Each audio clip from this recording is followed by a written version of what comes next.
아니, 고등학교 나오셨어요? 경비가 무슨 통역을 한다고. 수천억짜리 계약이 걸린 자리였습니다. 통역사는 오지 않았고 계약은 무너지기 직전이었죠. 그때 남색 경비복을 입은 노인 하나가 조용히 거실로 걸어 들어왔습니다.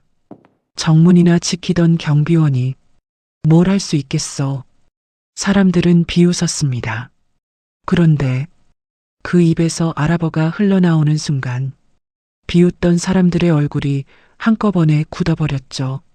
그리고 그걸 지켜보는 또 한 사람, 고졸 출신 며느리 윤이 고개를 숙이고 있던 눈이 처음으로 흔들렸습니다. 그 사람에게서 눈을 뗄 수가 없었습니다. 이 경비원은 대체 누구였을까요? 왜 3년 동안 이 집 정문을 지키고 있었을까요? 그리고 왜 며느리를 보는 눈이 그토록 깊었을까요? 사연 시작 전 구독과 좋아요 눌러주시고 어디에서 듣고 계신지 댓글 남겨주시면 그곳으로 봄비처럼 따뜻한 복이 가득 깃들길 바라겠습니다. 남궁그룹. 서울에서 그 이름을 모른다는 건 거의 불가능했습니다. 그 이름 하나로 사람 인생이 바뀌는 집안이었으니까요. 해외만 12개국이었어요. 세상 어디를 가도 한 번쯤은 마주치게 되는 이름이었죠. 돈으로 따지면 숫자로는 다 담기지 않는 집안이었습니다. 그런 남군가가 그날 떨고 있었어요. 아침부터 저택 정문 앞에는 검은 차들이 줄지어 들어오고 있었습니다. 수천억짜리 해외 계약이 걸린 날이었어요. 이 계약이 무너지면 10년이 통째로 날아갑니다. 남군가라는 이름 자체가 흔들리는 거였죠. 그래서였을 겁니다. 저택 안 공기부터 달랐어요. 꽃 향기가 아니라 긴장의 냄새가 가득했죠. 구두 소리가 대리석 위를 쉴 새 없이 울리고 실무진들이 뛰듯이 움직이며 서류를 넘겼습니다. 수천억이 오가는 그 자리. 그런데 그 자리에 전혀 어울리지 않는 사람이 한 명 서 있었어요. 현관 옆 구석이었습니다. 작은 테이블 하나 앞에 여자가 서 있었죠. 손님 외투를 받고 명찰을 건네는 일. 수천억짜리 계약이 걸린 날 그녀에게 맡겨진 건 그게 전부였어요. 며느리 윤희. 35이었습니다. 7년이었어요. 이 집에 들어온 지 7년 동안 윤희의 자리는 늘 같았죠. 중요한 일에서는 빠지고 사람들 눈에 띄지 않는 곳에 서는 것. 명절에도 손님이 와도 윤희는 늘 구석이었습니다. 식탁 가운데에 앉아본 적은 단 한 번도 없었어요. 이 집에 들어올 때는 이런 줄 몰랐죠. 사랑하는 사람 곁에 서면 괜찮을 줄 알았습니다. 하지만 그 사람은 늘 어머니 옆에 서 있었어요. 그 자리가 그녀의 자리였죠. 아! 낮은 목소리가 등 뒤로 떨어졌죠. 거실 한가운데를 지배하고 있던 여자. 홍혜숙이었습니다. 68배 혜숙은 손끝 하나로 사람을 부리는데 익숙한 여자였어요. 목소리를 높이지 않아도 주변이 조용해지는 사람이었죠. 이 집에서 혜숙의 말은 곧 법이었습니다. 거스르는 사람도 거스를 수 있는 사람도 없었어요. 그 혜숙이 윤희 앞으로 천천히 걸어왔습니다. 구두굽이 대리석을 찍는 소리가 또각또각 울렸어요. 윤희의 어깨가 저도 모르게 움츠러들었죠. 외투 받을 때 구겨지게 잡지 마. 오늘 오시는 분들 누군지는 알아? 네, 어머님. 조심하겠습니다. 윤희가 고개를 숙였어요. 혜숙은 그 모습을 위에서 내려다보며 조용히 웃었죠. 조심하겠다는 말은 누구나 해. 잠깐 멈췄다가 다시 입을 열었습니다. 문제는 내가 할 수 있느냐는 거지. 그 한마디에 윤희의 손끝이 미세하게 떨렸어요. 하지만 아무 말도 하지 않았죠. 아니, 할 수가 없었습니다. 혜숙이 돌아서며 실무진에게 말했어요. 일부러 들으라는 듯 또렷한 목소리로. 저 애한테 뭘 기대해. 배운 것도 없는 집안 출신인데. 순간 주변 시선이 한꺼번에 윤희에게 꽂혔습니다. 이 집에서 해숙 말에 토를 다는 건 자기 목을 조르는 일이었어요. 아무도 입을 열지 않았죠. 해숙이 테이블 위 커피잔을 들다가 손을 살짝 기울였습니다. 검은 커피가 대리석 위로 흘러내렸어요. 해숙의 눈이 윤희를 향했죠. 이런 것도 제대로 못 닦으면서 사람 상대를 하겠다는 거야? 윤희가 허리를 숙여 바닥을 닦았습니다. 손등에 커피가 묻었어요. 뜨거웠지만 아프다는 말은 하지 않았죠. 이 집에서 아프다는 말을 해본 적이 없었습니다. 아파도 티를 내면 안 되는 자리였으니까요. 손에 든 명찰이 살짝 구겨지는 걸 느꼈어요. 아무 말도 못한다는 게 더 비참했죠. 그때까지만 해도 아무도 몰랐어요. 윤희는 시선을 바닥에 고정했습니다. 대리석에 비친 자기 얼굴이 보였어요. 작고 초라하고 아무것도 아닌 사람의 얼굴이었죠. 7년 동안 이 집이 그녀에게 보여준 건 늘 그 얼굴이었습니다. 그때였습니다. 남편이 걸어 나왔어요. 42의 남궁은혁은 양복을 잘 차려입고 있었지만 표정은 양복만큼 반듯하지 못했죠. 남편은 아내를 봤습니다. 분명히 봤어요. 고개 숙인 윤희를, 귀까지 붉어진 얼굴을. 잠깐 입을 열었다가 다시 닫았죠. 괜히 나섰다가 자기까지 휘말릴까 봐서였습니다. 그게 이 남자의 전부였어요. 7년 동안 단 한 번도 아내 앞에 서본 적 없는 사람이었죠. 아내가 맡고 있을 때 돌아서는 게 습관이 된 사람이었습니다. 어머니, 칼리드 측에서 30분 정도 일찍 도착한다고 합니다. 남편은 어머니에게만 말했어요. 윤희에게는 눈길 한 번 주지 않았죠. 윤희는 그 뒷모습을 바라봤습니다. 양복 뒷자락이 흔들리는 게 보였어요. 저 등 뒤에 한 번이라도 숨을 수 있었다면 좋았을 텐데. 오늘만이라도 내 편이 되어달라는 말. 그 말은 입안에서 녹아 사라졌죠. 7년 동안 늘 그래왔으니까요. 이 집에서 윤희의 말은 나오기 전에 삼켜지는 것이었습니다. 해숙이 가족들을 둘러봤어요. 오늘 우리가 완벽하게 해야 돼. 알겠지? 그리고 다시 현관을 향해 말했죠. 박윤희, 오늘 실수하면 짐 싸는 거야. 윤희의 등이 굳었습니다. 이름 전부 부른다는 건 이 집에서 최후 통첩이나 다름없었어요. 가족들 사이로 낮은 웃음이 번졌죠. 남편만 웃지 못했어요. 하지만 그것뿐이었죠. 웃지 못한 것과 막아선 것 사이에는 하늘과 땅만큼의 거리가 있으니까요. 윤희는 그 웃음소리를 등 뒤로 들었습니다. 바늘처럼 꽂히는 소리였어요. 외투를 정리하는 손이 잠깐 멈췄죠. 하지만 곧 다시 움직였습니다. 흔들리는 걸 들키면 또 한마디가 날아올 테니까요. 그때 현관 너머로 바람이 한 줄기 불어왔어요. 정문 쪽이었습니다. 거기 아무도 신경 쓰지 않는 자리에 한 사람이 서 있었죠.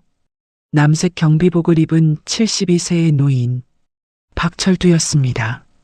철두는 정문 앞에 서서 현관 쪽을 바라보고 있었어요. 윤희가 고개를 숙인 채 외투를 정리하는 모습이 보였죠. 그 뒤로 들리는 웃음소리까지 전부 들렸습니다. 철두는 아무 말 없이 그 풍경을 지켜봤어요. 표정도 바꾸지 않았죠.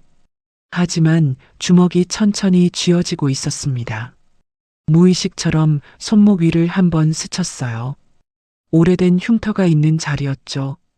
그 순간에도 아무도 눈치채지 못했습니다. 이 집에서 가장 아무것도 아닌 사람 하나가 오늘 모든 걸 뒤집게 될 거라는 걸. 행사 시작까지 2시간.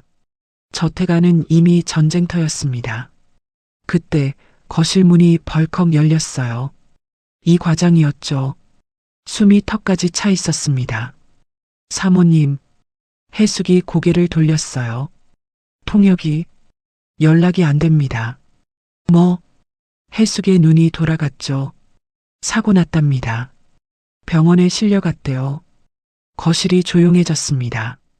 해숙의 입술이 미세하게 떨렸어요. 떠는 이 모습을 본 사람은 이 집에 거의 없었죠. 대체 인력은? 지금 알아보고 있는데. 됐고, 나한테 전화기 줘. 해숙이 직접 전화를 걸었어요. 통역업체 3군데에 연달아 전화했죠. 전부 같은 대답이었습니다. 오늘은 어렵습니다.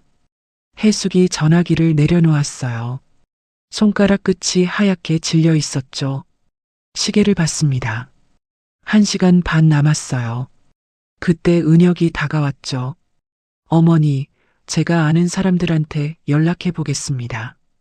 은혁이 폰을 꺼내 몇 군데 전화를 돌렸어요. 전부 같은 대답이었죠. 2시간 안에는 무리예요. 은혁이 고개를 떨궜습니다. 안 됩니다.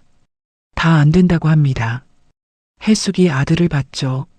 아들을 보는 눈이 아니었습니다. 쓸모없는 사람을 보는 눈이었어요. 그래서 어쩌자고? 은혁은 입을 열지 못했죠. 양복 소매만 만지작거렸습니다. 7년 전에도 지금도 이 남자는 늘 이랬어요. 결정적인 순간에 한 발짝 뒤로 빠지는 사람이었죠. 이 과장이 조심스럽게 말했습니다. 사모님, 통역 없이 그냥 진행하면. 해숙의 눈이 천천히 돌아갔어요. 통역 없이 수천억짜리 계약을 하자고. 이 과장이 한 발짝 뒤로 물러났죠. 아무도 대답하지 않았습니다. 직원들은 하나둘 고개를 숙였어요. 서로 눈을 피했죠. 그때 이 과장이 다시 다가왔습니다. 손에 종이 한 장이 들려 있었어요. 아까보다 얼굴이 더 창백했죠. 사모님, 이거 보셔야 합니다. 해숙이 종이를 받았습니다. 눈이 빠르게 움직였어요. 그리고 손가락이 멈췄죠. 이게 뭐야? 계약서였습니다. 숫자 하나가 틀려 있었어요. 딱 하나. 해숙의 손가락이 그 자리에서 멈췄죠. 이대로 들어갔어? 목소리가 떨렸습니다. 통역도 없고, 계약서도 잘못되어 있고, 모든 게 무너지고 있었어요. 거실이 조용해졌죠. 숨소리마저 사라진 것 같았어요. 그때 누군가 낮게 중얼거렸죠. 이거 망하면 끝입니다. 그리고 더 낮은 목소리가 이어졌습니다. 회장님 돌아오시기 전에 해결 못하면. 그 한마디에 방 안 공기가 완전히 얼어붙었어요. 회장 남궁원. 그 이름이 나오자 해숙의 얼굴이 하얗게 굳었어요. 이 자리를 해숙에게 맡긴 건 믿어서가 아니었죠. 잘못되면 책임을 지게 하려는 거였습니다. 바로 그때였어요. 현관 쪽에서 구두 소리가 들렸죠. 칼리드였죠. 검은 정장에 단정한 턱수염. 수행원 2명과 함께 현관을 향해 걸어오고 있었습니다. 현관에 서 있던 윤희의 심장이 쿵 내려앉았어요. 통역도 없고 계약서도 고쳐지지 않았는데 바이어가 와버린 거였죠. 윤희가 떨리는 손으로 외투를 받았습니다. 작은 목소리로 인사했어요. 칼리드는 가볍게 고개를 끄덕이며 안으로 들어갔죠. 거실에서 해숙이 일어났어요. 얼굴에 미소를 올렸죠. 하지만 입술 끝이 떨리고 있었습니다. 아까까지 창백했던 얼굴에 억지로 혈색을 올리는 것 같았어요. 어서 오십시오. 멀리서 오시느라 고생 많으셨습니다. 간단한 인사는 자연스럽게 오갔죠. 하지만 칼리드가 서류를 테이블에 올리는 순간 분위기가 확 바뀌었어요. 자, 그럼 본론으로 들어가시죠. 칼리드가 첫 페이지를 펼쳤습니다. 어려운 단어들이 쏟아지기 시작했어요. 해숙이 고개를 끄덕이며 들었죠. 하지만 눈빛이 흔들리고 있었습니다. 칼리드의 말이 점점 빨라졌어요. 해숙의 끄덕임은 점점 느려졌죠. 은혁이 옆에서 입을 열었습니다. 그건 말이 이어지지 않았어요. 결국 고개를 숙였죠. 칼리드가 말을 멈추고 해숙을 봤습니다. 이 조건에 대해 어떻게 생각하십니까? 해숙이 입을 열었어요. 아무 말도 나오지 않았죠. 거실이 조용해졌습니다. 모두가 보고 있었어요. 해숙의 입이 미세하게 떨렸죠. 하지만 소리는 나오지 않았습니다. 칼리드가 서류를 한 장 넘기며 다시 입을 열었죠. 그러면 위약금 조건은 어떻습니까? 더 어려운 내용이었습니다. 은혁이 옆에서 입을 열었어요. 그 부분은 저희가 또 끊겼죠. 칼리드가 두 사람을 번갈아 봤습니다. 칼리드는 더 이상 서류를 보지 않았어요. 사람들을 보기 시작했죠. 그리고 등을 의자에 기대며 말했습니다. 혹시 오늘 통역사분은 안 계신 겁니까? 들킨 거였어요. 칼리드가 수행원과 눈을 마주쳤습니다. 수행원이 아주 작게 고개를 저었어요. 그 순간 끝났다는 걸 이 방에 있는 사람 전부가 알아버렸죠. 칼리드가 시계를 봤습니다. 시간이 많지 않습니다. 소통이 어려우시면 오늘은 여기까지 하는 게 좋겠습니다. 그 말은 부드러웠어요. 하지만 사형 선고였죠. 거실 공기가 내려앉았습니다. 누군가는 숨을 삼켰고 누군가는 시선을 바닥에 꽂았어요. 그때 잠깐만요. 해숙이 자리에서 벌떡 일어났죠. 의자가 뒤로 밀리며 소리를 냈습니다. 목소리가 갈라져 있었어요. 잠깐만 시간을 주십시오. 바로 해결하겠습니다. 칼리드가 해숙을 바라봤죠. 10분 드리겠습니다. 10분. 누군가에게는 짧은 시간이었지만 이 집 사람들에겐 목숨줄 같았어요. 해숙이 돌아섰죠. 거의 뛰듯이 거실을 나갔어요. 은혁이 뒤를 따라왔습니다. 어머니, 어떻게 조용히 해. 잘라냈어요. 단 한 번도 들어보지 못한 톤이었죠. 은혁의 입이 그대로 닫혔습니다. 해숙이 멈췄습니다. 그리고 천천히 고개를 들었죠. 시선이 향한 곳, 현관, 윤희가 서 있었습니다. 고개를 숙인 채 명찰을 정리하고 있었어요. 아까 쏟아진 커피 자국이 아직 손등에 남아 있었죠. 아무 일도 모르는 사람처럼, 아무것도 모르는 사람처럼 해숙의 눈이 멈췄습니다. 움직이지 않았어요. 도움을 구하는 눈이 아니었죠. 살아남기 위해 계산하는 눈이었습니다. 뒤에서 누군가 숨을 삼켰습니다. 은혁이었어요. 그도 알았죠. 지금 어머니가 무슨 생각을 하는지. 그 순간 말은 없었습니다. 그런데도 모든 게 정해졌어요. 해숙의 입술이 아주 천천히 움직였죠. 이번에도 다른 사람 대신 내놓을 사람이 필요했으니까요. 시선이 한 방향으로 쏠렸습니다. 도망칠 수 없는 방향으로. 윤희, 그녀는 아직 고개를 들지 않았어요. 박윤희, 해숙의 목소리가 복도에 울리자 윤희가 고개를 들었습니다. 안쪽으로 와. 7년 동안 이 집 행사에서 안쪽으로 불려간 적은 한 번도 없었어요. 좋은 일은 아닐 거라는 걸 윤희도 느꼈죠. 천천히 걸어가 방 앞에 섰습니다. 안에서 해숙이 서 있었고 은혁이 그 뒤에서 고개를 숙이고 있었어요. 해숙의 눈이 윤희를 위해서 아래로 훑었죠. 들어와. 윤희가 한 걸음 안으로 들어가자 방문이 닫혔습니다. 해숙이 입을 열었어요.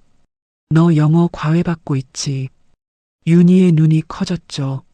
하지만 해숙이 그걸 모를 리가 없었습니다. 애초에 영어 과외를 시킨 사람이 해숙이었으니까요. 윤희는 고졸이었어요. 이 집에 들어온 뒤로 그게 늘 해숙의 불만이었죠. 명절에 손님이 올 때마다, 영어 섞인 대화가 오갈 때마다 해숙은 며느리가 입을 다무는 게 창피했습니다. 그래서 1년 전에 직접 시킨 거였어요. 고졸이면 고졸답게 배우기라도 해. 영어 과외 다녀. 과외비는 해숙이 내주지 않았죠. 윤희가 생활비에서 아끼고 아껴서 만든 돈이었습니다. 매일 새벽마다 혼자 나가서 2시간 배우고 돌아왔어요. 시킨 사람은 관심이 없었죠. 해숙은 과외를 시킨 뒤로 단 한 번도 물어본 적이 없었습니다. 그런데 지금 갑자기 그 얘기를 꺼낸 거였어요. 통역사가 못 왔어. 해숙이 본론으로 들어갔죠. 지금 거실에 바이어가 앉아 있는데 통역할 사람이 없어. 윤희의 얼굴이 순식간에 굳었습니다. 내가 해. 어머님, 저는 과외받은 지 1년밖에 안 됐어요. 그런 자리에 나설 수준이 아닌데. 물어본 거 아니야. 해숙의 목소리가 한 톤 낮아졌습니다. 낮아질수록 더 무서운 목소리였어요. 잠깐 통역만 하면 돼. 그것도 못해?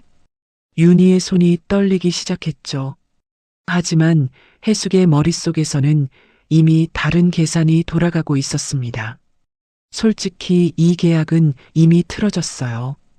통역도 없고 계약서도 엉망인 상태에서 되는 게 이상한 거였죠. 그렇다면 실패했을 때가 문제였습니다. 회장이 돌아오면 반드시 물을 거였어요. 왜 망했느냐고, 누구 때문이냐고. 해숙은 그 대답을 이미 준비하고 있었죠. 며느리가 나섰는데 망쳤다고. 고졸이 감당할 자리가 아니었다고. 처음부터 이 집에 어울리지 않는 애였다고. 자기 책임은 빠지고 며느리는 쫓겨나고. 한 번에 2마리를 잡는 셈이었습니다. 해숙의 입꼬리가 아주 살짝 올라갔어요. 윤희는 그걸 보지 못했죠. 윤희가 남편을 봤습니다. 도와달라는 눈이었어요. 여보, 저 이런 거 해본 적 없어요. 은혁이 고개를 살짝 돌렸지만 눈을 마주치지 않았죠. 어머니 말씀대로 해. 그게 전부였어요. 지켜주는 말도 걱정하는 말도 아니었죠. 자기한테 불똥이 안 튀면 되는 거였습니다. 윤희는 그 순간 알았어요. 이 사람은 내 편이 아니구나. 7년 동안 한 번도 내 편이었던 적이 없구나. 눈앞이 흐려졌지만 울면 안 됐죠. 울면 더 큰일이 나니까요. 해숙이 윤희의 어깨를 잡았습니다. 가서 앉아. 시간 없어. 윤희가 방을 나와 복도를 걸었습니다. 다리가 떨려서 한 걸음 한 걸음이 무거웠어요. 복도가 이렇게 길었던 적은 없었죠. 현관에서 거실까지 불과 몇 걸음인데 끝이 보이지 않는 것 같았습니다. 안에서 칼리드가 서류를 넘기며 기다리고 있었고 수행원은 팔짱을 낀 채 시계를 보고 있었습니다. 10분 중 이미 5분이 지나 있었어요. 윤희가 한 걸음 안으로 들어가자 구두 소리가 대리석 위에서 울렸죠. 자기 발소리가 이렇게 크게 들린 적은 처음이었습니다. 거실 안에 모든 시선이 돌아왔어요. 직원들이, 이 과장이, 칼리드의 수행원이, 그리고 칼리드가 봤죠. 외투를 봤던 그 여자가 왜 여기 서 있는 건지. 그 눈이 그렇게 묻고 있었습니다. 윤희는 칼리드 맞은편 의자에 앉으며 2 손을 무릎 위에 꽉 모았어요. 떨리는 걸 들키고 싶지 않았죠. 해숙이 뒤에서 거실로 들어와 소파에 앉았습니다. 윤희를 바라보는 그 눈빛이 말하고 있었어요. 못하면 끝이야. 윤희는 그 시선을 등으로 느꼈죠. 칼리드가 윤희를 봤습니다. 아까 현관에서 외투를 봤던 여자가 갑자기 자기 앞에 앉아 있었으니까요. 하지만 표정을 바꾸지 않고 서류를 한 장 넘겼어요. 통역을 맡으시는 건가요? 윤희가 고개를 끄덕였습니다. 목소리가 나오지 않아서 고개로 대신한 거였어요. 3조 2항, 투자 배분 비율 조건입니다. 단어들이 쏟아졌죠. 하나하나는 알아들을 수 있었지만 문장이 이어지면 의미가 흩어졌습니다. 머릿속이 하얘졌어요. 칼리드가 말을 멈추고 윤희를 봤죠. 이해가 되셨나요? 윤희가 입을 열었습니다. 그러니까 말이 막혔어요. 거실이 다시 조용해졌죠. 해숙의 눈이 가늘어지면서 입꼬리가 살짝 올라갔습니다. 거 봐. 안 되잖아. 그 표정이었어요. 뒤에서 직원 하나가 작게 한숨을 쉬었고 은혁은 고개를 더 숙였죠. 칼리드의 수행원이 시계를 보며 고개를 저었습니다. 10분이 거의 다 돼가고 있었어요. 윤희의 손이 무릎 위에서 떨리고 있었죠. 그때 윤희의 머릿속에 한 가지 생각이 스쳤습니다. 여기서 못하면 이 집에서 끝이에요. 그리고 그보다 더 무서운 생각이 뒤따랐죠. 엄마, 요양병원에 계신 엄마. 이번 달 병원비도 아직 못 냈습니다. 지난주에 온 문자가 떠올랐어요. 미납 안내 입원비 320만 원 연체 중입니다. 여기서 쫓겨나면 엄마 병원비는 어떡하죠? 병원비를 낼 사람이 없어지는 거였어요. 윤희의 눈에 물기가 맺혔지만 이를 꽉 깨물며 삼켰습니다. 지금 울면 안 돼. 지금 무너지면 진짜 끝이야. 윤희가 천천히 숨을 들이마셨어요. 길게, 아주 길게. 그리고 입을 열었죠. 실례합니다. 다시 한번 말씀해 주시겠습니까? 떨리는 목소리였습니다. 완벽하진 않았어요. 하지만 상대에게 닿는 문장이었죠. 칼리드의 눈이 살짝 커졌습니다. 윤희가 다시 입을 열었어요. 칼리드가 처음으로 몸을 앞으로 기울였죠. 그 순간 거실 안의 공기가 아주 미세하게 바뀌기 시작했습니다. 아무도 예상하지 못한 방향으로요. 칼리드가 천천히 조건을 다시 읽기 시작했습니다. 윤희는 이번에는 끝까지 들었어요. 단어 하나하나에 집중하면서 머릿속으로 문장을 조립했죠. 새벽마다 외우던 단어들이 떠올랐습니다. 과외 선생님이 반복해서 시키던 문장 구조가 생각났어요. 완벽하지 않았죠. 하지만 방향은 잡혔습니다. 윤희가 입을 열었어요. 돈을 얼마씩 나눌 건지 이 기준으로 하자는 말씀이시죠? 해숙 쪽을 보며 한국어로 옮겼습니다. 그리고 다시 칼리드를 보며 남군가 쪽 입장을 전달했어요. 떨림은 아직 남아 있었죠. 하지만 문장이 이어지고 있었습니다. 끊기지 않고 칼리드가 고개를 끄덕였어요. 처음이었죠. 오늘 이 자리에서 상대의 말에 고개를 끄덕인 게 그 작은 끄덕임 하나에 거실 공기가 달라졌습니다. 직원들의 어깨가 살짝 내려갔어요. 이 과장이 숨을 내쉬는 소리가 들렸죠. 윤희는 멈추지 않았습니다. 칼리드가 두 번째 조건을 설명했어요. 벌어들인 돈을 어떻게 나눌 건지에 대한 얘기였죠. 어려운 내용이었지만 윤희는 핵심만 골라서 옮겼습니다. 번 돈을 얼마씩 언제 나눌 건지가 핵심인 것 같습니다. 해숙에게 한국어로 전달하고 해숙의 대답을 다시 칼리드에게 영어로 전달했어요. 완벽한 통역은 아니었죠. 전문 통역사가 하는 것과는 분명 달랐습니다. 하지만 뜻은 통하고 있었어요. 서로가 무슨 말을 하는지 이해하기 시작한 거였죠.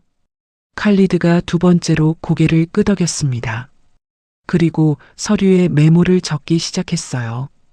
아까 펜을 내려놓았던 수행원도 다시 펜을 들었죠. 적을 게 생겼다는 뜻이었습니다. 해숙의 표정이 미묘하게 변했어요. 아까까지는 윤희가 망하길 기다리고 있었죠. 실패하면 며느리 탓을 하겠다는 계산이었습니다. 하지만 지금 윤희는 망하고 있지 않았어요. 오히려 자리를 잡아가고 있었죠. 해숙의 입꼬리가 살짝 내려갔습니다. 계산이 어긋나기 시작한 거였어요. 윤희는 그런 해숙의 표정을 볼 여유가 없었죠. 눈앞의 서류와 칼리드의 입에만 집중하고 있었습니다. 세 번째 조건이 나왔어요. 계약을 몇 년 동안 할 건지, 끝나면 어떻게 할 건지에 대한 얘기였죠. 윤희가 또 한 번 정확하게 핵심을 짚었습니다. 3년 뒤에 자동으로 계속하는 게 아니라 그때 가서 다시 얘기하자는 뜻이죠? 칼리드가 미소를 지었어요. 오늘 처음 보는 미소였죠. 정확합니다. 그 한마디에 거실 분위기가 확 바뀌었습니다. 은혁이 윤희를 바라봤어요. 아까와는 다른 눈이었죠. 놀람과 당혹이 섞인 눈이었습니다. 7년 동안 현관에 세워놓고 외투나 받게 했던 여자가 지금 수천억짜리 계약 자리에서 바이어와 대화를 이끌고 있었어요. 은혁은 자기가 못한 걸 아내가 하고 있다는 사실을 받아들이기 어려웠죠. 이 과장이 옆 직원에게 작게 속삭였습니다. 저분이 영어를 저렇게 할 줄 누가 알았어? 직원이 고개를 끄덕이며 대답했어요. 통역사보다 낫지 않아? 그 말이 해숙 귀에 들어갔죠. 해숙의 손이 소파 위에서 주먹을 쥐었습니다. 이건 예상하지 못한 흐름이었어요. 윤희가 잘하면 안 되는 거였죠. 잘하면 해숙의 계획이 전부 무너지니까요. 하지만 윤희는 계속 말하고 있었습니다. 떨리는 손을 무릎 아래 숨긴 채, 이를 꽉 깨문 채, 네 번째 조건으로 넘어갔어요. 계약을 깨면 물어야 할 돈 얘기였죠. 칼리드가 설명을 시작했습니다. 계약을 중간에 깨면 전체 금액의 15%를 물어야 합니다. 다만 상황에 따라 윤희가 집중해서 들었어요. 15%라는 숫자는 알아들었죠. 하지만 그 다음이 문제였습니다. 어떤 경우에 돈을 물어야 하는지를 설명하는 부분이었어요. 말이 길었고 경우가 여러 가지로 나뉘어 있었죠. 윤희의 머릿속에서 문장이 엉키기 시작했습니다. 숫자는 이해했어요. 하지만 어떤 경우에 얼마를 무는지를 잘못 이해해버렸죠. 윤희가 해숙에게 옮겼습니다. 계약을 깨면 무조건 15%를 물어야 한다고 합니다. 틀린 말이었어요. 실제로는 상황에 따라 물어야 할 돈이 달랐죠. 한쪽이 먼저 그만두겠다고 하면 15%, 하지만 약속을 어겨서 깨지는 경우에는 30%였습니다. 그 차이를 윤희가 놓친 거였어요. 칼리드의 수행원이 먼저 반응했죠. 펜을 멈추더니 칼리드에게 고개를 돌렸습니다. 짧게 뭔가를 말했어요. 칼리드의 표정이 바뀌었죠. 아까까지 부드러웠던 눈이 한순간에 날카로워졌습니다. 지금 말씀하신 내용이 제가 설명한 것과 다릅니다. 칼리드의 목소리가 차가워졌어요. 물어야 할 돈이 상황마다 다릅니다. 전부 같은 건 아닙니다. 윤희의 얼굴이 하얘졌죠.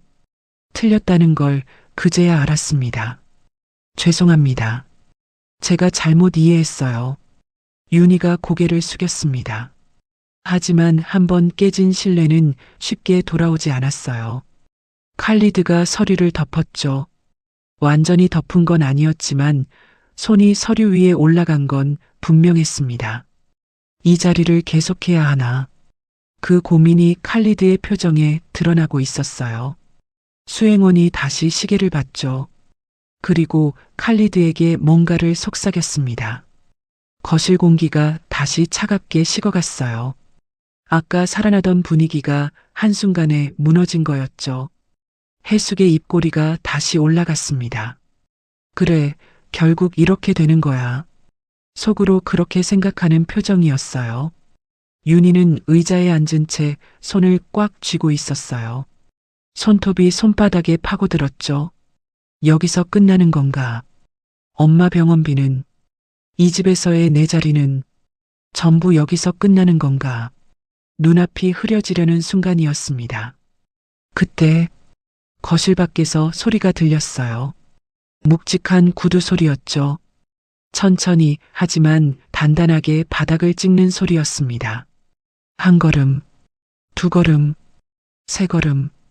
거실 안의 모든 사람이 동시에 고개를 돌렸어요. 복도에서 누군가 걸어오고 있었죠. 해숙의 얼굴에서 핏기가 빠졌습니다. 은혁의 손이 멈췄어요. 이 과장이 자리에서 벌떡 일어났죠. 문이 열렸습니다. 회장 남궁원이었어요. 75의 노인이 거실 입구에 서 있었죠. 지팡이 하나 짚지 않은 고든 자세로 남궁원은 거실 안을 천천히 둘러봤습니다. 흐트러진 서류, 창백한 표정의 직원들, 굳은 얼굴의 칼리드, 그리고 맞은편 의자에 앉아 두 손을 꽉 쥐고 있는 윤희까지. 남궁원의 눈이 가늘어졌어요. 한마디도 하지 않았죠. 하지만 그 한 걸음만으로 거실의 모든 것이 멈춰버렸습니다. 그리고 그 자리에 있던 누구도 이 다음에 무슨 일이 벌어질지 상상하지 못했습니다. 남궁원이 한 걸음 안으로 들어왔습니다. 아무도 입을 열지 못했어요. 해숙이 가장 먼저 자리에서 일어났죠. 다리가 살짝 풀리는 게 보였습니다. 여보, 오늘 안 오신다고 하셔서. 왜? 내가 오면 안 되나? 남궁원의 목소리는 낮았어요. 하지만 방 안전체를 눌렀죠. 해숙의 입이 닫혔습니다. 남궁원이 거실 안을 천천히 둘러봤어요. 서류가 어지럽게 펼쳐진 테이블, 창백한 표정의 직원들, 고개를 숙이고 있는 은혁, 그리고 맞은편 의자에 앉아 두 손을 꽉 쥐고 있는 윤희. 남궁원의 시선이 윤희에게서 멈췄죠. 윤희가 왜 저기 앉아 있어? 짧은 한마디였습니다. 하지만 그 한마디에 거실 온도가 더 떨어졌어요. 해숙이 대답했죠. 통역사가 갑자기 사고가 나서 영어를 좀 한다고 해서 잠깐. 며느리가 통역을. 남궁원의 눈이 가늘어졌습니다.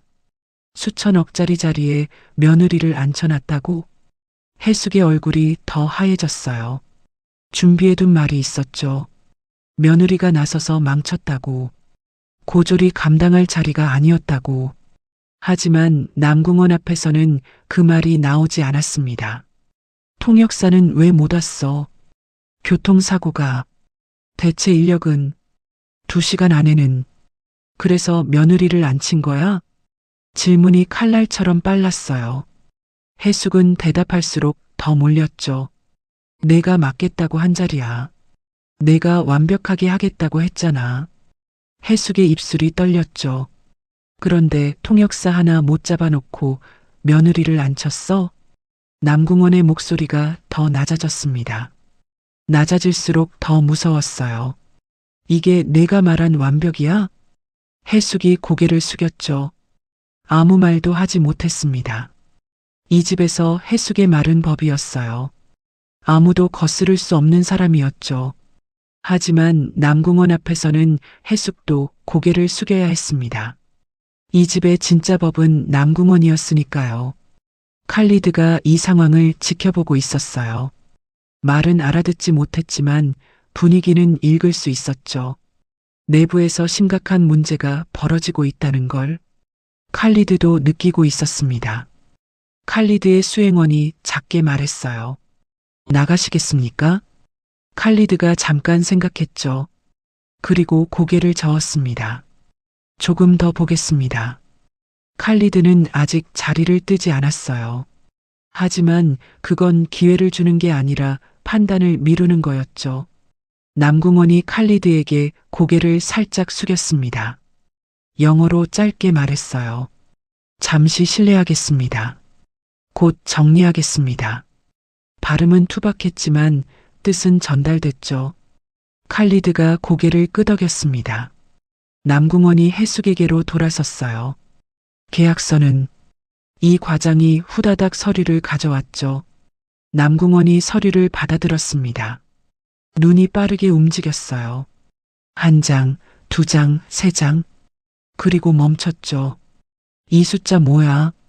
아까 해숙이 발견했던 그 오류였습니다. 이 과장의 얼굴이 새하얘졌어요. 수정 중이었는데 아직? 바이어가 앞에 앉아 있는데 아직이라고? 남궁원의 목소리가 커졌죠. 오늘 처음으로 소리를 높인 거였습니다. 거실이 얼어붙었어요. 직원들이 숨을 죽였죠. 남궁원이 서류를 테이블 위에 내려놓았습니다.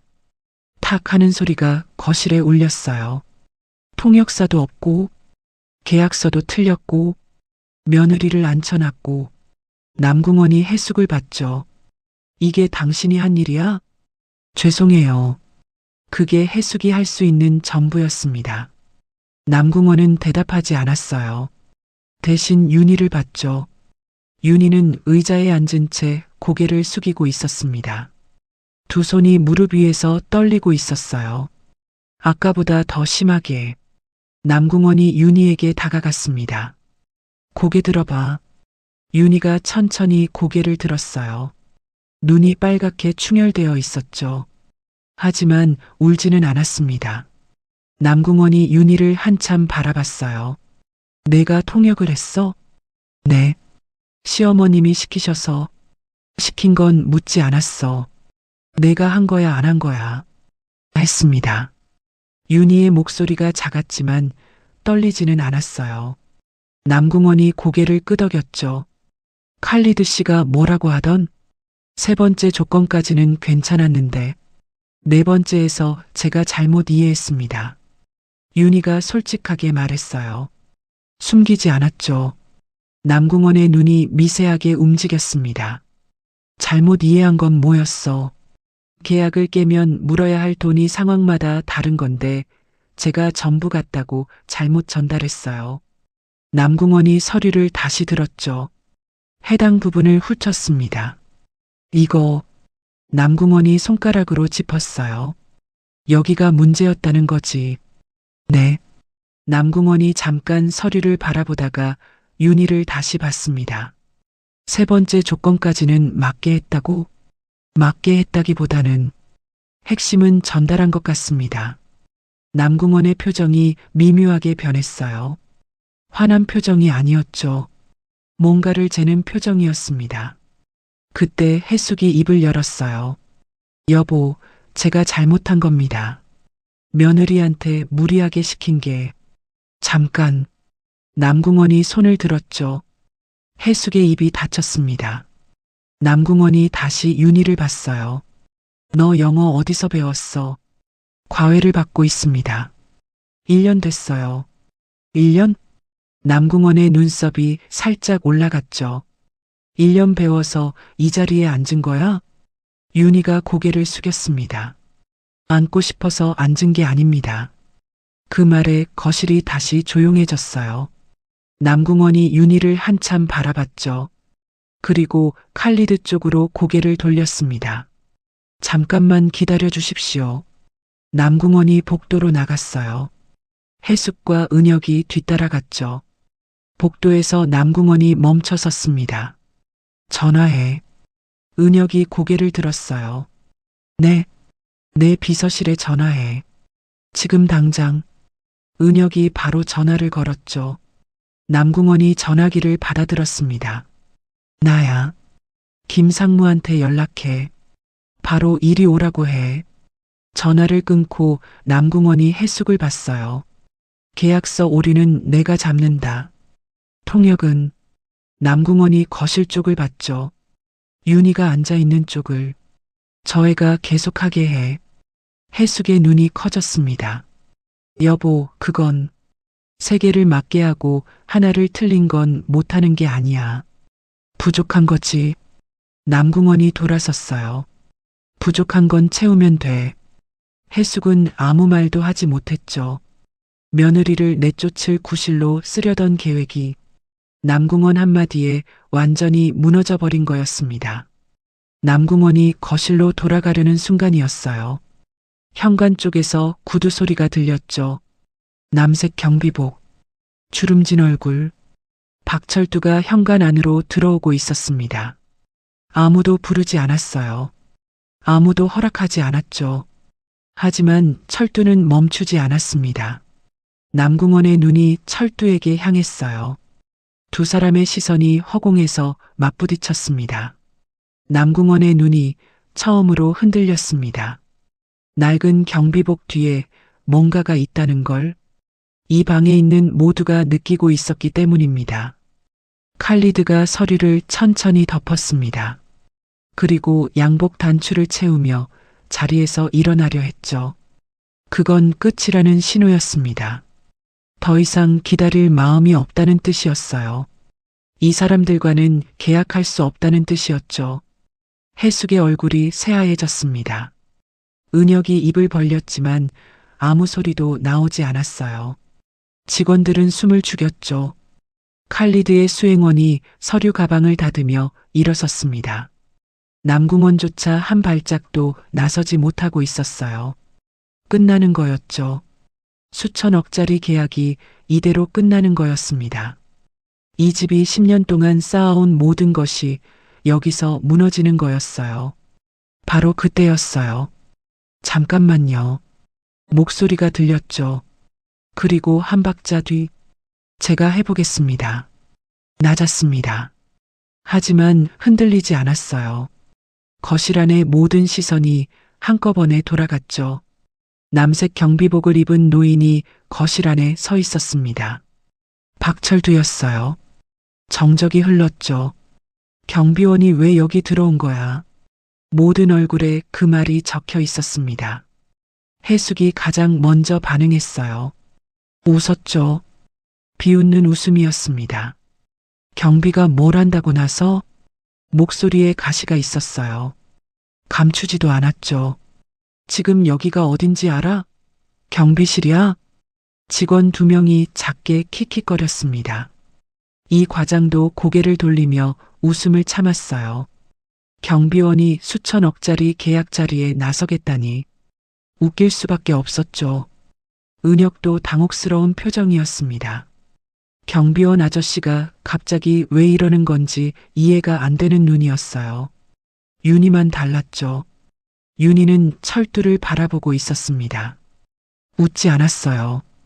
왜인지 모르겠지만 눈을 뗄 수가 없었죠. 남궁원은 아무 말도 하지 않았습니다. 철두를 바라보고 있었어요. 눈을 가늘게 뜬 채 이 사람이 뭘 할 수 있는지 지켜보겠다는 눈이었죠.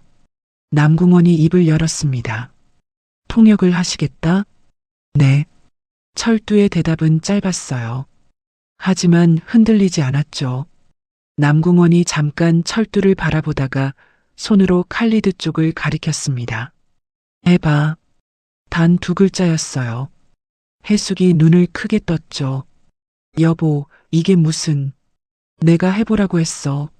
남궁원이 해숙을 한번 봤습니다. 그걸로 끝이었어요. 해숙의 입이 닫혔죠. 칼리드는 일어서려다 멈춘 채 이 상황을 지켜보고 있었습니다. 아직 완전히 일어서지는 않았어요. 반쯤 걸터앉은 자세였죠. 가겠다는 마음과 지켜보겠다는 마음 사이에 있었습니다. 철두가 천천히 칼리드 쪽으로 걸어갔어요. 남색 경비복 차림이었죠. 양복도 아니고 넥타이도 없었습니다. 이 자리에 가장 어울리지 않는 차림이었어요. 하지만 걸음은 흔들리지 않았죠. 철두가 칼리드 앞에 서며 고개를 살짝 숙였습니다. 잠깐 입을 다물었어요. 숨을 한번 고른 뒤 입을 열었죠. 아랍어가 흘러나왔습니다. 거실 안에 모든 사람이 얼어붙었습니다. 해숙의 비웃음이 얼굴에서 지워졌어요. 킥킥거리던 직원들의 입이 닫혔죠. 은혁이 고개를 번쩍 들었습니다. 아랍어였죠. 경비원의 입에서 아랍어가 나온 거였습니다. 윤희의 눈이 커지면서 입이 살짝 벌어졌어요. 아무도 말을 하지 못했죠. 방금 웃었던 사람들이 전부 굳어버렸습니다. 철두의 아랍어는 더듬거리지 않았어요. 마치 오랜 세월 그 말을 써온 사람의 말투였죠. 정중했지만 단단했습니다. 그건 경비원의 목소리가 아니었어요. 어딘가에서 굵직한 일을 해온 사람의 말투였죠. 칼리드의 표정이 바뀌었어요. 처음 한마디가 나왔을 때 눈썹이 올라갔죠. 2번째 문장이 이어지자 몸이 앞으로 기울었습니다. 3번째 문장이 끝났을 때 칼리드가 천천히 다시 의자에 앉았어요. 가방을 닫았던 수행원도 다시 가방을 열었어요. 펜을 꺼냈죠. 떠나던 사람이 선택을 바꾼 순간이었습니다. 그 의미를 이 방에 있는 모든 사람이 느꼈어요. 칼리드가 아랍어로 대답했어요. 아까까지 영어로 말할 때와는 완전히 다른 톤이었죠. 편한 말을 만난 사람의 목소리였습니다. 철두가 고개를 끄덕이며 다시 아랍어로 말했어요. 2 사람 사이에 대화가 흐르기 시작했죠. 거실에 있는 사람 중 아랍어를 알아듣는 사람은 아무도 없었습니다. 하지만 알아듣지 못해도 느낄 수 있었어요. 대화가 통하는 정도가 아니라 흐르고 있다는 걸. 칼리드의 수행원이 놀란 눈으로 펜을 다시 들었죠. 빠르게 적기 시작했습니다. 아까 윤희가 통역할 때와는 속도가 달랐어요. 철두가 잠깐 말을 멈추고 남궁원 쪽을 봤죠. 회장님, 칼리드 측에서 이번 계약에서 가장 중요하게 보는 게 두 가지라고 합니다. 한국어로 옮겼습니다. 하나는 돈을 나누는 비율이 아니라 서로를 믿을 수 있느냐는 거고요. 다시 칼리드를 봤어요. 다른 하나는 문제가 생겼을 때 어떻게 해결하는지 그 자세를 보고 싶다는 겁니다. 칼리드가 아랍어로 확인하며 고개를 끄덕였죠. 맞습니다. 남궁원이 철두를 바라봤습니다. 아까와는 완전히 다른 눈이었어요. 해숙의 얼굴은 하얗게 굳어 있었죠. 아까까지 경비가 뭘 한다고 비웃었던 사람이 지금 아무 말도 못하고 있었습니다. 은혁은 입이 벌어진 채 철두를 보고 있었어요. 이 과장은 아까 킥킥거렸던 게 부끄러운지 고개를 숙이고 있었죠. 윤희만 달랐습니다. 철두를 바라보면서 이상한 감정이 올라왔어요. 놀라움이 아니었죠. 설명할 수 없는 뭔가였습니다. 이 사람을 어디서 본 것 같은 느낌. 아니, 본 게 아니라 아는 것 같은 느낌. 아주 오래전부터 알고 있었던 것 같은 느낌이었어요. 가슴 안쪽이 뜨거워지는 것 같았죠. 이유를 알 수 없었습니다. 철두가 다시 칼리드와 대화를 이어갔어요. 아까 윤희가 잘못 전달했던 부분을 다시 풀어냈죠. 칼리드가 고개를 끄덕이며 말했습니다. 바로 그겁니다. 이게 오늘 가장 중요한 부분이었어요. 칼리드의 수행원이 칼리드에게 작게 뭔가를 말했어요. 칼리드가 미소를 지었죠. 아까 윤희에게 보여줬던 미소보다 훨씬 깊은 미소였습니다. 거실의 주도권이 완전히 바뀌어 있었어요. 아까까지 이 자리를 이끌던 건 해숙이었죠. 그 다음은 남궁원이었습니다. 하지만 지금은 남색 경비복을 입은 노인이 이 자리의 중심에 서 있었어요. 아무도 불러주지 않은 사람이, 이 집에서 가장 낮은 자리에 있던 사람이 지금 모든 것을 바꾸고 있었죠. 그때 칼리드가 철두를 유심히 바라보며 입을 열었습니다. 실례지만 혹시 어디서 뵌 적이 있습니까? 철두의 눈빛이 아주 잠깐 흔들렸어요. 그리고 손목 위를 한번 스쳤어요. 오래된 흉터가 있는 자리를요. 칼리드가 철두를 바라보고 있었습니다. 대화가 이어지는 동안에도 시선은 계속 철두에게 머물러 있었어요. 처음에는 그냥 신기해서 보는 거라고 생각했죠. 하지만 아니었습니다. 칼리드의 눈이 점점 달라지고 있었어요. 신기함이 아니라 뭔가를 떠올리려는 눈이었죠. 철두의 말투, 아랍어의 억양, 고개를 숙이는 각도, 상대를 대하는 태도, 하나하나가 칼리드의 머릿속에서 뭔가를 건드리고 있었습니다. 어디서 봤을까? 어디서 들었을까? 칼리드는 사업가였어요. 전 세계를 돌아다니며 수많은 사람을 만났죠. 얼굴은 잊어도 인상은 기억하는 사람이었습니다. 그리고 지금 눈앞에 있는 이 노인에게서 칼리드는 잊을 수 없는 인상을 느끼고 있었어요. 중동이었죠. 20년도 더 전이었습니다. 칼리드가 아직 젊었을 때, 아버지를 따라 항만 사업 현장에 처음 나갔던 그때, 그곳에 한국인이 한 명 있었어요. 이름은 기억나지 않았죠. 하지만 그 사람이 했던 일은 기억났습니다. 항만 건설 현장에서 현지 노동자들과 직접 부딪히며 일했던 사람, 아랍어를 현지인처럼 썼던 사람, 현장 사람들이 그 한국인만 보면 고개를 숙였어요. 존경해서였습니다. 그리고 사고가 터졌을 때 다른 사람들은 도망쳤지만 그 사람만 반대로 뛰어들었어요. 무너지는 현장 속으로. 그 사람 덕분에 현장이 무너지지 않았죠. 칼리드의 아버지가 그 한국인에게 직접 악수를 청했던 기억이 났죠. 당신 덕분에 이 항만이 살았습니다. 아버지가 그렇게 말했습니다. 그 한국인의 얼굴은 세월이 지나면서 흐릿해졌어요. 하지만 목소리와 눈빛은 잊히지 않았죠. 지금 눈앞에 있는 이 노인의 목소리가 그때 그 사람과 닮아 있었습니다. 칼리드가 대화를 멈췄어요. 잠깐이었죠. 하지만 거실 안의 모든 사람이 느낄 수 있는 멈춤이었습니다. 칼리드가 눈을 좁혔어요. 기억을 더듬는 눈이었죠. 그리고 낮게 물었습니다. 혹시 중동에서 일하신 적이 있습니까? 철두가 잠깐 멈췄어요. 오래전 일입니다. 부정하지 않았죠. 하지만 인정하지도 않았습니다. 칼리드의 눈이 더 좁아졌어요. 알자일 항만. 그 이름이 나오자 철두의 턱이 미세하게 움직였죠. 거기 한국인이 한 명 있었습니다. 현장을 살린 사람. 칼리드가 한 걸음 다가왔어요. 혹시 그때 그분 아닙니까? 거실이 조용해졌습니다.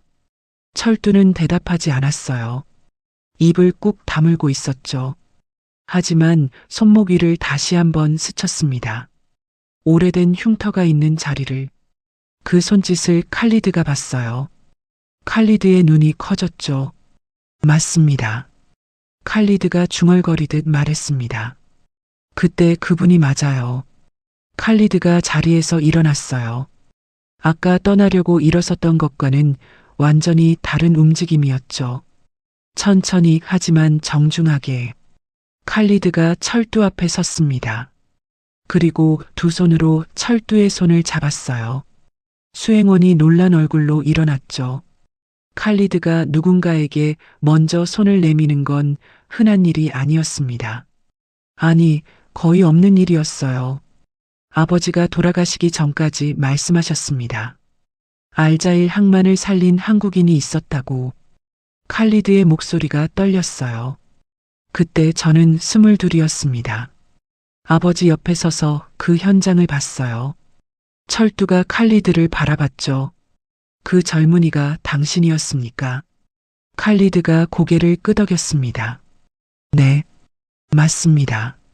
두 사람이 서로를 바라봤죠. 20년이 넘는 시간이 그 사이에 있었습니다. 한 사람은 세계적인 사업가가 됐고, 다른 한 사람은 남의 집 경비원이 되어 있었어요. 하지만 이 순간, 칼리드의 눈에 비친 철두는 경비원이 아니었죠. 거실 안의 사람들은 상황을 이해하지 못하고 있었습니다. 해숙은 눈이 커진 채 굳어 있었어요.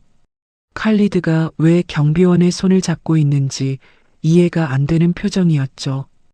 은혁은 입이 벌어진 채 한마디도 하지 못했습니다.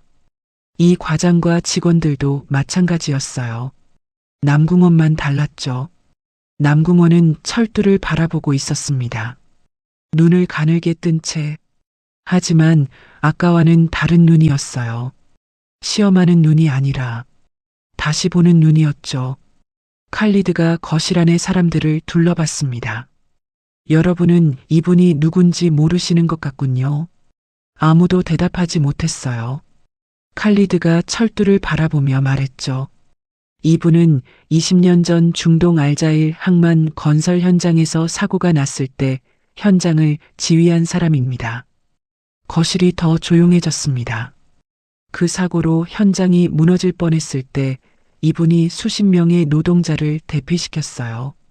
칼리드가 다시 철두의 손을 잡았죠. 그리고 저는 그 한국인 덕분에 사업을 배웠습니다. 거실 안이 완전히 뒤집혔어요.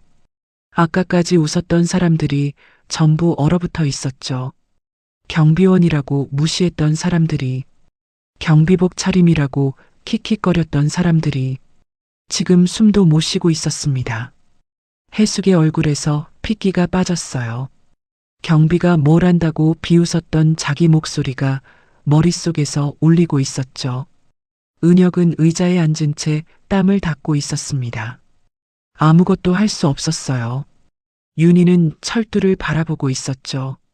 눈물이 나올 것 같았습니다. 왜 눈물이 나오는지는 몰랐어요. 이 사람이 이렇게 대단한 사람이었다는 게, 이 집에서 경비원으로 서 있었다는 게, 아침마다 정문 앞에서 고개를 숙이고 있었다는 게 가슴이 찢어지는 것 같았죠. 그리고 동시에 이상한 감정이 또 올라왔습니다. 아까부터 계속 느꼈던 그 감정. 이 사람을 아는 것 같은 느낌. 아주 오래전부터 알고 있었던 것 같은 느낌이었어요. 칼리드가 철두에게 물었죠. 그런 분이 왜 여기서 경비를 하고 계십니까? 철두가 잠깐 윤희 쪽을 봤습니다. 그리고 조용히 대답했어요. 지켜야 할 사람이 있어서요. 그 한마디에 거실 안의 공기가 한 번 더 바뀌었죠. 하지만 그 말이 무슨 뜻인지 아직은 아무도 알지 못했습니다. 칼리드가 펜을 들었습니다. 서류 위에 사인을 하고 수행원도 옆에서 서명을 했어요. 수천억짜리 계약이 성사된 거였죠. 칼리드가 일어서며 철두와 악수를 나눴습니다. 그 악수가 유난히 길었어요. 오늘 이 자리가 살아난 건 당신 덕분입니다. 철두가 고개를 살짝 숙였죠. 과분한 말씀입니다.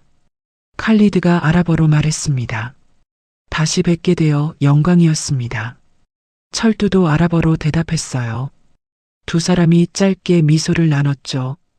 칼리드 일행이 현관을 나서 정문을 빠져나갔습니다. 서명이 끝난 서류가 테이블 위에 놓여 있었어요. 방금 전까지 끝났다고 생각했던 계약이 살아났죠. 경비원 한 명 때문에, 남색 경비복을 입은 노인 한 명 때문에 해숙의 얼굴이 빨갛게 달아올랐습니다. 기쁠 리가 없었어요. 계약이 살아난 건 좋은 일이었죠. 하지만 그걸 살린 게 자기가 아니었습니다.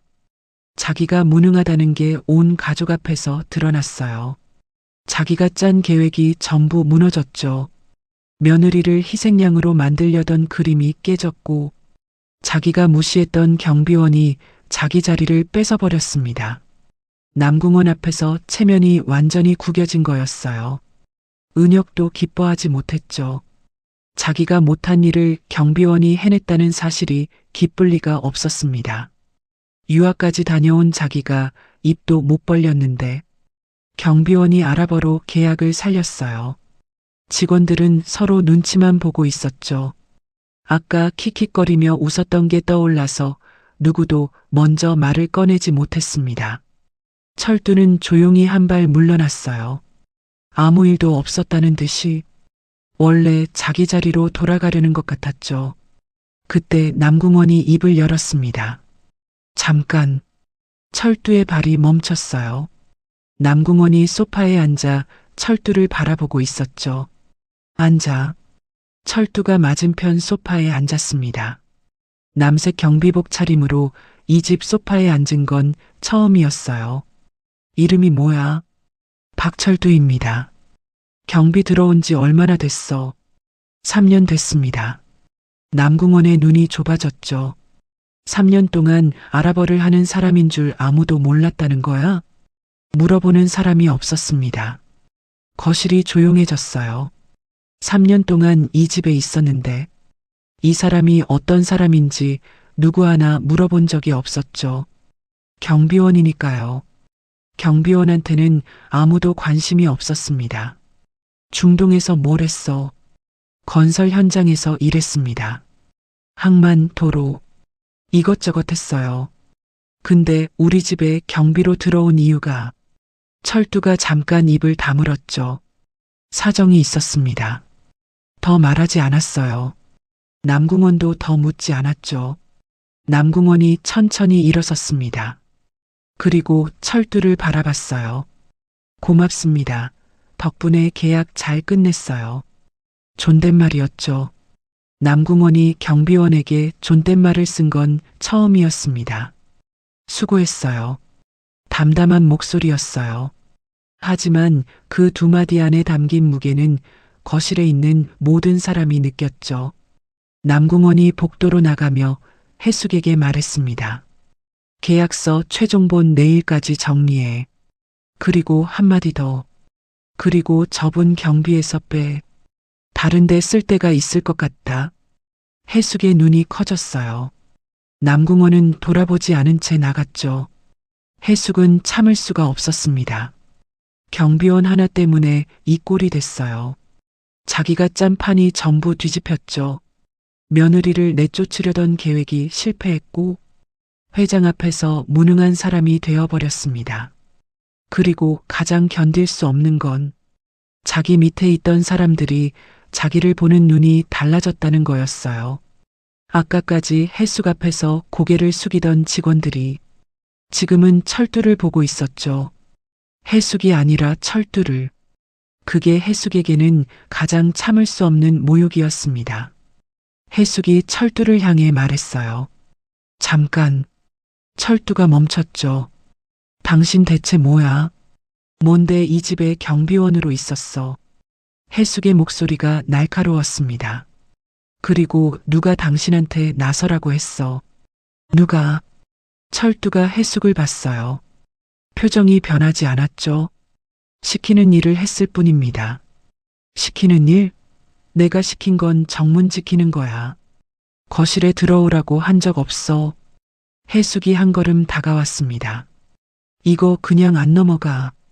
당신 내가 알아낼 거야. 철두가 대답하지 않았어요. 해숙은 더 말하고 싶었지만 할 말이 없었습니다. 경비원을 이길 수 있는 말이 떠오르지 않았어요. 그게 더 화가 났죠. 은혁은 구석에서 철두와 윤희를 번갈아 보고 있었습니다. 아까부터 입을 한 번도 열지 못했어요. 자기가 못한 일을 경비원이 했고, 자기가 외면한 아내를 경비원이 먼저 챙겼고, 자기 어머니가 그 경비원한테 밀리고 있었죠. 은혁은 오늘 이 자리에서 아무것도 하지 못했습니다. 철두가 돌아서서 거실을 나가려 했어요. 그때 현관 쪽에 윤희가 서 있는 게 보였죠. 윤희는 아까부터 그 자리에서 모든 걸 보고 있었습니다. 철두가 윤희 앞을 지나가려는 순간 잠깐 걸음을 멈췄어요. 윤희를 봤죠. 윤희의 손이 아직 떨리고 있는 게 보였습니다. 아까 칼리드 앞에서 통역하느라 떨었던 그 손이 아직도 멈추지 못하고 있었어요. 철두가 아주 작게 말했죠. 겁먹으면 지는 거야. 윤희의 손이 멈췄습니다. 심장이 한 박자 건너뛴 것 같았어요. 겁먹으면 지는 거야. 그 말이었죠. 머릿속에서 뭔가가 번쩍하고 지나갔습니다. 여름이었어요. 아주 더운 여름. 윤희가 아직 꼬마였을 때 동네 골목에서 넘어졌죠. 무릎이 까져서 피가 났습니다. 울고 있었어요. 그때 누군가가 달려왔죠. 커다란 손이 윤희를 번쩍 들어 올렸습니다. 그 손이 윤희의 머리카락을 쓸어주면서 낮고 따뜻한 목소리로 말했어요. 겁먹으면 지는 거야. 울지 마. 아빠가 있잖아. 그 손은 거칠었지만 따뜻했죠. 그 손을 잡으면 무서운 게 없었습니다. 세상에서 제일 안전한 손이었어요. 지금 눈앞에 서 있는 이 사람의 목소리가, 그 말투가, 고개를 숙이는 각도가 그때 그 사람과 닮아 있었죠. 윤희의 눈이 커졌습니다. 가슴이 요동치기 시작했어요. 설명할 수 없었죠. 하지만 온몸이 반응하고 있었습니다. 이 사람을 안다. 이 사람을 알고 있다. 머리가 아니라 몸이 기억하고 있는 것 같았어요. 윤희가 입을 열려 했죠. 하지만 철두는 이미 돌아서 있었습니다. 남색 경비복을 입은 등이 현관을 지나 정문 쪽으로 멀어지고 있었어요. 윤희는 그 뒷모습을 바라봤죠. 눈물이 한 줄 흘러내렸습니다. 그리고 윤희는 아직 몰랐습니다. 이 사람이 진짜 누구인지, 왜 3년 동안 이 집에 있었는지, 왜 그 말을 알고 있는지, 그 답이 나올 때 윤희의 세상은 완전히 달라지게 됩니다. 해숙이 현관 쪽을 봤죠. 윤희가 서 있었습니다. 아까부터 같은 자리에서 움직이지 못하고 있었어요. 해숙이 윤희를 향해 걸어갔죠. 너. 윤희가 고개를 들었습니다. 오늘 내가 뭘 한 것 같아? 경비원이 살려준 거지. 내가 한 게 뭐가 있어. 윤희의 입이 달싹거렸지만 말이 나오지 않았죠. 이 집에서 내 자리가 어딘지 아직도 모르겠어? 현관이야. 내 자리는 현관이라고. 윤희의 눈에 물기가 차올랐죠. 하지만 울지 않으려고 이를 깨물었습니다. 7년이었어요. 7년 동안 이런 말을 들어왔죠. 익숙해야 하는데 익숙해지지 않았습니다. 매번 가슴 어딘가가 찢어지는 것 같았어요. 하지만 오늘 윤희의 눈빛은 달랐죠. 아까까지는 고개를 숙이고 있었는데 지금은 숙이지 않았습니다. 해숙이 그걸 봤어요. 뭐야? 지금 나한테 눈 깔 생각이 없는 거야? 해숙의 목소리가 한 톤 더 올라갔죠. 고졸 주제에 어디서 감히 눈을 들어. 그 말이 나온 순간이었습니다. 정문 쪽에서 발소리가 들렸어요. 철두였죠. 아까 나갔던 철두가 다시 현관 안에 서 있었습니다. 정문까지 갔다가 돌아온 거였어요. 왜 돌아왔는지는 철두 자신도 몰랐을 겁니다. 그냥 발이 멈추지 않았던 거였죠. 나가려는데 뒤에서 해숙의 목소리가 들렸어요. 현관이야, 내 자리는 현관이라는 말이. 고졸 주제라는 말이. 3년 동안 참았습니다. 매일 아침 정문에서 윤희를 봤어요. 고개 숙인 채 외투를 받는 모습을. 아무 말도 못하고 서 있는 모습을. 3년 동안 봤죠. 하지만 오늘은 달랐어요. 윤희가 떨리는 손으로 칼리드 앞에 앉는 걸 봤죠. 그래도 이를 깨물고 다시 입을 여는 걸 봤습니다. 자기 때문이었어요. 자기가 곁에 없었으니까 딸이 이 집에서 이런 대접을 받는 거였죠. 그런데 지금 또 저 말을 듣고 있었습니다. 고졸 주제에 내 자리는 현관이야. 철두의 표정이 변했어요. 오늘 하루 동안 한 번도 바뀌지 않았던 그 얼굴이 처음으로 굳었죠. 눈이 달라졌습니다. 참고 있던 뭔가가 올라오는 눈이었어요. 철두가 한 걸음 앞으로 나왔죠. 해숙이 돌아봤습니다. 뭐야 또. 아직도 안 갔어? 철두가 해숙을 봤어요. 그리고 낮게 말했죠. 내 딸한테 그런 말 하지 마세요. 거실이 얼어붙었습니다. 내 딸. 그 두 글자가 거실 안을 울렸어요. 해숙의 표정이 굳었죠. 은혁이 고개를 번쩍 들었습니다. 이 과장이 숨을 삼켰어요. 아무도 움직이지 못했죠. 윤희도요. 윤희는 그 자리에서 숨이 멈춘 것 같았습니다. 내 딸. 지금 이 사람이 뭐라고 한 거죠? 뭐라고 했어? 해숙이 더듬거리며 물었어요. 철두가 해숙이 아닌 윤희를 봤죠. 3년 동안 매일 봤지만 한 번도 제대로 마주 본 적 없었던 그 얼굴을 지금 정면으로 바라보고 있었습니다. 내 딸입니다. 목소리가 떨리지 않았어요. 윤희의 다리에서 힘이 빠졌죠. 아니에요. 윤희가 작게 말했습니다. 저는 아버지 없어요. 윤희의 목소리가 떨렸어요. 윤희는 아버지 없이 자랐죠. 어릴 때 아버지가 떠났다는 말만 들었습니다. 엄마는 아버지 얘기를 하면 울기만 했어요. 그래서 윤희는 묻지 않았죠. 아버지라는 단어를 가슴속에서 지우고 살았습니다. 그런데 지금 경비원이 자기를 딸이라고 부르고 있었죠. 아니에요. 그럴 리 없어요. 윤희가 고개를 저었습니다. 철두가 윤희를 바라봤어요. 한참을 바라보다가 조용히 말했죠. 윤희야. 윤희의 몸이 굳었습니다. 내가 5살 때 철두의 목소리가 아주 작아졌어요. 아빠가 어디론가 떠나기 전날 밤에 잠든 너한테 목걸이를 하나 걸어줬어. 윤희의 눈이 커졌죠. 윤희의 숨이 멎듯 멈췄습니다. 노란 나비 목걸이. 기억이 밀려왔어요. 노란 나비. 플라스틱이라 가벼웠죠. 하지만 윤희에게는 세상에서 제일 무거운 거였습니다. 아빠가 마지막으로 남긴 거였으니까요. 3년 동안 한 번도 벗지 않았어요. 줄이 끊어져서 더 이상 걸 수 없게 됐을 때 엄마 몰래 서랍 깊숙이 넣어뒀죠.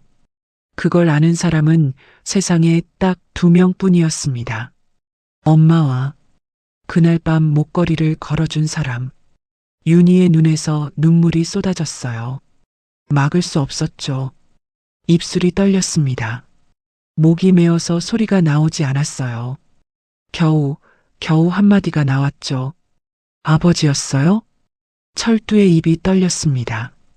오늘 하루 동안 단 한 번도 흔들리지 않았던 이 사람이 처음으로 눈가가 붉어졌어요. 미안하다. 그게 첫마디였죠. 돌아가지 못했다. 철두가 천천히 말했습니다. 중동에서 사고가 나고 몸이 망가졌어. 2 다리로 서는 데만 2년이 걸렸다. 목소리가 낮았어요. 돌아가려고 했다. 매일 돌아가려고 했어.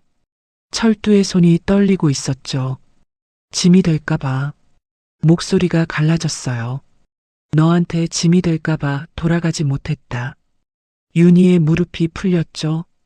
그 자리에 주저앉았습니다. 소리 없이 울었어요. 어깨만 떨면서 3년 전에 너를 찾았어. 이 집에 시집간 걸 알았다. 철두의 눈에 물기가 맺혔지만 흘러내리지는 않았어요. 얼굴이라도 보고 싶었다. 그래서 경비로 들어왔어.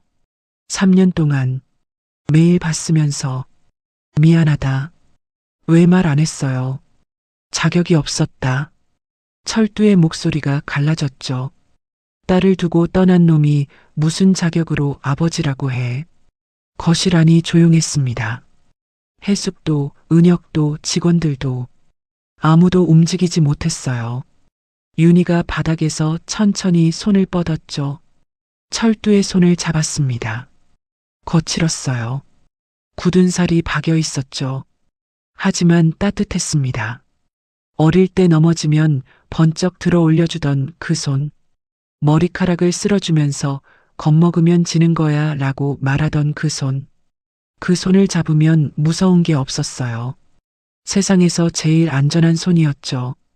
20년 만에 다시 잡은 아버지의 손이었습니다. 윤희가 그 손을 꽉 쥐었어요. 놓치면 안 된다는 것처럼, 다시 놓치면 안 된다는 것처럼. 그리고 철두도 윤희의 손을 잡았죠. 떨리는 손으로. 20년 동안 잡지 못했던 딸의 손을. 2 사람은 아무 말도 하지 않았습니다. 말이 필요 없었어요. 손만 잡고 있었죠. 그것만으로 충분했습니다. 그날 이후 남군가는 조용히 달라지기 시작했습니다.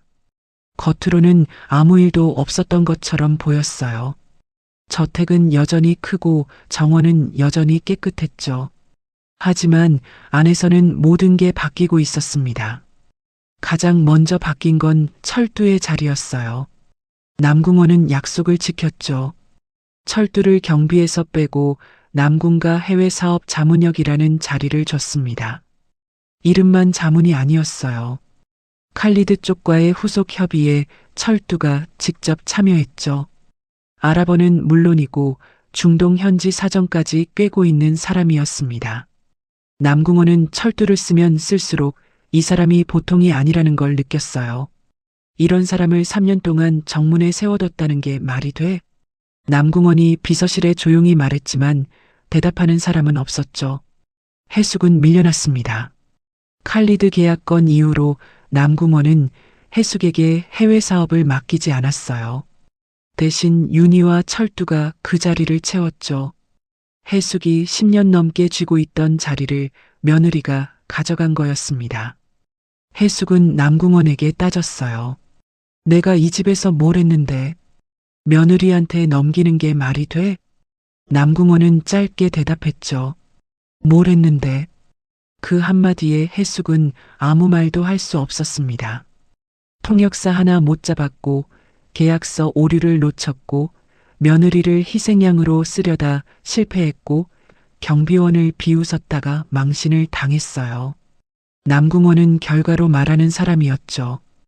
그리고 결과는 해숙 편이 아니었습니다. 해숙은 저택 안에 있었지만 예전의 해숙이 아니었어요. 목소리를 높여도 돌아보는 사람이 줄었고 지시를 내려도 직원들이 먼저 윤우 쪽을 확인했죠. 이 집에서 해숙의 말이 법이던 시절은 끝났습니다. 은혁은 더 조용해졌어요. 아내의 아버지가 경비원이었다는 사실, 그 경비원이 자기보다 훨씬 대단한 사람이었다는 사실, 7년 동안 아내를 외면했던 자기 자신, 그 세 가지가 은혁을 눌렀죠. 오랜만에 윤희에게 말을 걸었습니다. 저기, 내가 미안해. 윤희는 고개를 돌려 남편을 봤어요. 뭐가요? 다. 은혁의 목소리가 작았죠. 윤희는 대답하지 않았습니다. 용서한다는 말도 용서할 수 없다는 말도 하지 않은 채 고개를 돌려 창밖을 봤어요. 7년 동안 입을 다물고 있던 사람이 한마디 미안해로 바뀔 수 있을까? 윤희는 그 대답을 아직 내리지 못했죠. 하지만 한 가지는 달라졌습니다. 윤희는 더 이상 현관에 서 있지 않았어요. 남궁원이 윤희에게 해외 사업팀 통역 보조라는 자리를 줬죠. 직함은 작았지만 의미는 달랐습니다. 처음으로 이 집에서 윤희의 이름 석자가 서류에 올라간 거였어요. 영어 과외는 계속 다녔죠. 새벽에 나가서 2시간 배우고 돌아오는 건 똑같았습니다.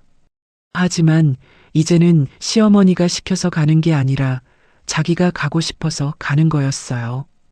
그리고 매일 저녁 철두가 윤희에게 아랍어를 한 문장씩 가르쳐 주기 시작했습니다. 저택 뒷마당 벤치에 나란히 앉아서 해가 질 때까지 철두가 문장을 말하면 윤희가 따라했어요. 발음이 이상하면 철두가 웃었고 윤희도 따라 웃었죠. 3년 동안 한 번도 나누지 못했던 대화를 두 사람은 아랍어로 시작했습니다.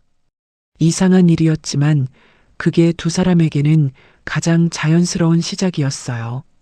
20년이라는 시간은 너무 길었죠. 그 시간이 만든 거리를 한 번에 좁힐 수는 없었습니다.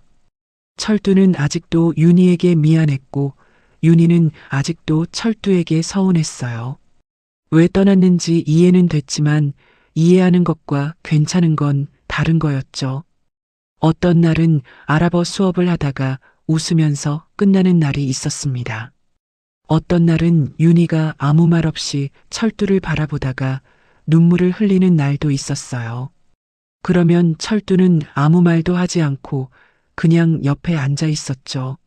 말이 필요 없다는 걸 두 사람 다 알고 있었습니다. 그리고 엄마에게 전화를 했어요. 엄마, 왜 그래? 무슨 일이야? 아빠 찾았어. 전화기 너머로 한참 동안 아무 소리도 들리지 않았죠. 엄마, 어디 있대? 엄마의 목소리가 떨렸습니다. 여기 있어.